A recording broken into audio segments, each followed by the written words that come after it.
You want to talk about Turner and just the night he had, just scoring and that three there?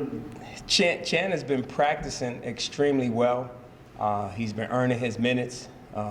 He's been playing well in games leading up to this. We were missing some guys today, so he knew he was gonna play extra minutes today, and he performed. He not only performed on the offensive end, but defensively he was great. Got stops, got some big rebounds down the stretch, was poised down the stretch, and that three, he had 4 great days of practice. So you want a guy like that to succeed and do well, and I'm so happy for him that he did well today, and he basically led us to victory tonight. You were talking about that final 1.8 seconds. Was that what you wanted, really? Was it to have that shot inside? And I mean, a little relief that he put it over the hoop? You can talk about it till you're blue in the face. At the end of the day, they have to go out and execute what you just said. And when you have guys, some of them who aren't used to playing at the end of the game like that, you may have that situation. We were fortunate enough that he missed the layup, but the play before was the big play. Daquan got the deflection that caused it to take some time off the clock. 0.9 is not a lot of time. You can catch and shoot, as you see, but he had that in the back of his head, like, hey, I got to get this up real quick, and that's where the overshot came in at. And we're fortunate. You want to be fortunate when you're playing. So it's not always about the skill and the technique. It's about being fortunate as well, and we were.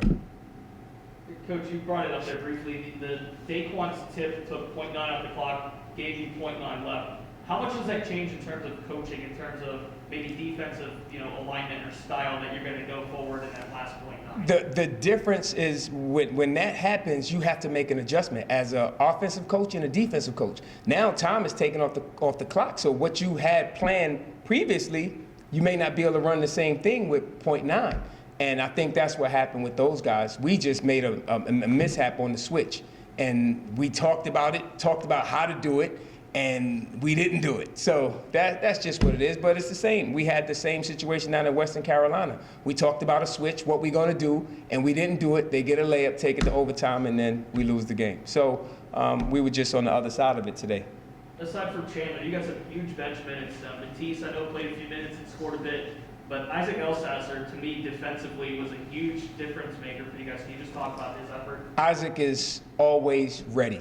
I say to him just about every game, be ready. You never know when I'm going to call on you. You got the hardest job, because you may not play for 35 minutes, and I may call on you for the last 5 because I think you can knock down free throws or something like that. But he does a great job of being in the right place on defense. He's always in great position. He's in great help position. He understands the offense better than most of these guys because they're new. Most of the guys are new to what we're doing. Where Isaac has been here now for a couple years, he understands the offense. He understands the defensive scheme. So that was his minutes at the end, to be honest with you, because I thought he understands the defense the best. And then yet he was the one who missed the assignment. So it was great. And just, he had a great attitude about it. He wasn't bummed about it. He understood, and we had fun with it. And that's all I could ask is, he played extremely hard. And, he's definitely one of my favorites to coach. I mean, he's in the gym, he's working. And, when he gets his opportunity, he's always ready and he never complains. And that's what you want in players. You lost Kate relatively early in the game, and obviously the bench had to step up there. Number one, how is Kate? And number two, just how did that change things in terms of you coaching and you game playing and your rotations?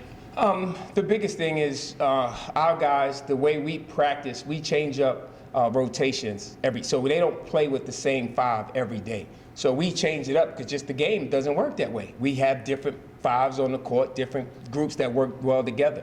When Caden went down, we basically just played the group, just another group that played well together, and that's what it was. The group played well. Britton Mills played a lot of minutes at the 1. He has played the 1 in practice, so it's not something that was totally foreign to him. Isaac plays the 1 in practice and the 2, so he knows basically the 1, 2, and the 3, so Isaac can play all of those positions. It was the next man up. So once they saw that Caden went down, the next guy stood up and he played well. And that's really what it's about, the next man up, and everybody played well and stepped up and did their jobs. I know he was able to kind of get back in the game, and then I saw him in the tunnel kind of testing out. Is it an ab injury, or what kind of, can you kind of pinpoint? I don't know exactly what it is at this stage, but I think he'll be fine with some rest. He just needs some rest and some time to heal and get better. I didn't really get a chance to talk to him about what the injury was, so we'll see what it is sometime tomorrow. That kind of goes for a few of you guys. I mean, Jackson, you got Myron out too. I mean, you got 12 days now, kind of a break here. How do you look forward to that, and how's that going to help you guys look forward? The biggest thing is now preparing. I think we play Robert Morris next.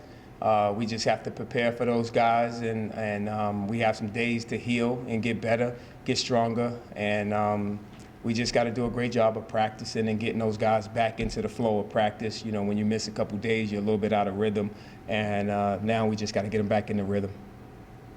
Can you just explain your thoughts on how the offense performed against the zone and the on-ball pressure Oakland presented to your offense? I thought the offense was extremely well. We were able to score 73 points against it. Most teams don't score that much against what they do because they haven't seen it.